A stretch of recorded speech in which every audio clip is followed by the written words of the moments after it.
अच्छा जी, बाज़ दोस्त पूछते हैं कि रजिस्ट्री करवानी चाहिए या डायरेक्ट इंतकाल करवाना चाहिए।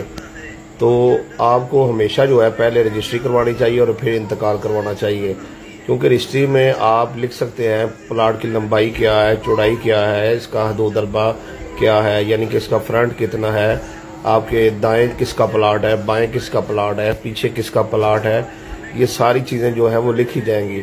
वैसे डायरेक्ट इंतकाल करवा लेते हैं तो ये चीज़ों का अंदराज तो नहीं होगा, तो बाद में आप रजिस्ट्री लेके फिरते रहें और आपके प्लाट पे कोई और कब्जा कर ले। तो बेहतर है कि मुआहदे को रजिस्ट्री से शुरू करें ताकि हर चीज़ उस पर क्लियर जो है लिख ली जाए और रजिस्ट्री के बाद जो है वो इंतकाल करवा लें। बाज़ बंदे ये समझते हैं कि डायरेक्ट इंतकाल पर कम पैसे लगते हैं और रजिस्ट्री पर ज़्यादा लगते हैं। 1 रुपये का भी फ़र्क नहीं है मोहतरम भाई, उतना ही खर्चा आना है टोटल।